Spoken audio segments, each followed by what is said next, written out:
సులువైనగా ఎంత కష్టం లేకుండా చేసుకునే మొత్తం ప్రాసెస్ పెట్టాను నేను. చూడండి, చేసుకోండి, స్కిప్ చేయమాకండి ఎక్కడ కూడా వీడియో. ఎందుకంటే తెలియదు కదా నేను ఎక్కడ ఏం వేసానో ఎలా చేసానో.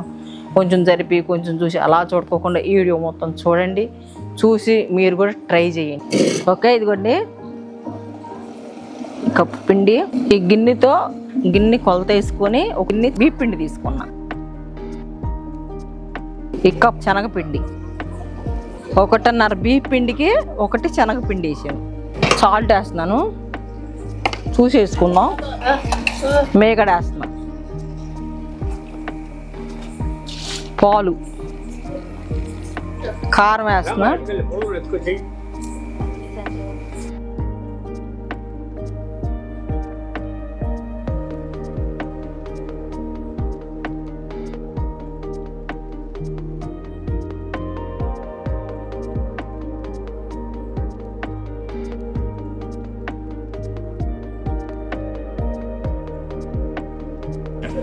నీళ్ళు గోరెచ్చని నీళ్ళు కాసుకున్నాను.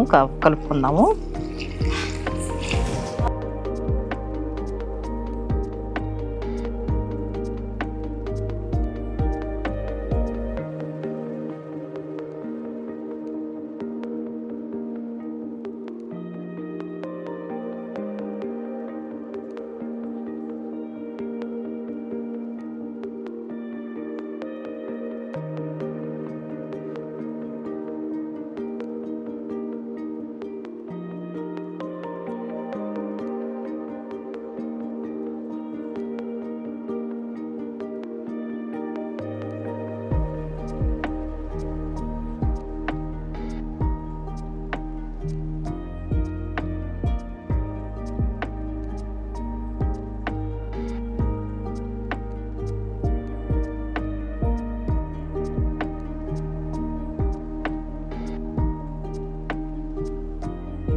మేగడ కానీ ఎనపోస కానీ పెడితే మెతకదనం వచ్చింది చక్రం.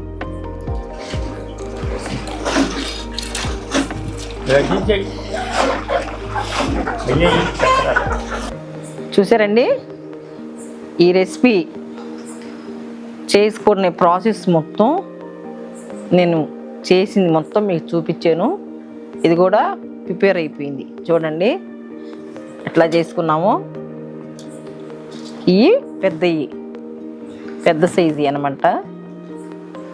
ఇలాగా చూసారా? వావ్, చాలా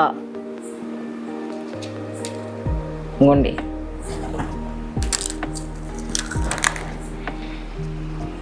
స్మూత్గా చాలా సూపర్ టేస్ట్ తోటి ఉన్నాయి. ఒకసారి చూడండి. ఇవ్వండి, ఇవి కూడా సన్నపు చక్రాలు, సన్నయ్యి. సరే,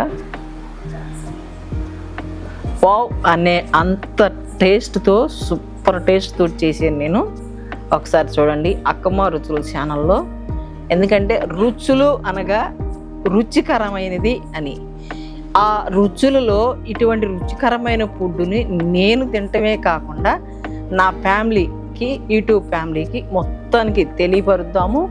వాళ్ళు చేసుకోవటానికి కూడా అనుకూలంగా, సులువైనగా, ఎంత కష్టం లేకుండా చేసుకునే మొత్తం ప్రాసెస్ పెట్టాను నేను. చూడండి, చేసుకోండి, స్కిప్ చేయమాకండి ఎక్కడ కూడా వీడియో. ఎందుకంటే తెలియదు కదా నేను ఎక్కడ ఏం వేసానో, ఎలా చేసానో.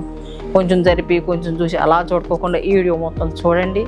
చూసి మీరు కూడా ట్రై చేయండి. ట్రై చేసి వీటి మొత్తాన్ని నాకు కామెంట్ రాయండి. మీకు నచ్చినట్టయితే ఈ చక్రాలకి ఒక లైక్ వేయండి. లైక్ వేసి ఇంకా మీ ఫ్రెండ్స్కి, ఫ్యామిలీ మెంబర్కి షేర్ చేయండి. కామెంట్ రాయండి. కామెంట్ రాసి సబ్స్క్రైబ్ చేయండి. Thank you. Bye bye.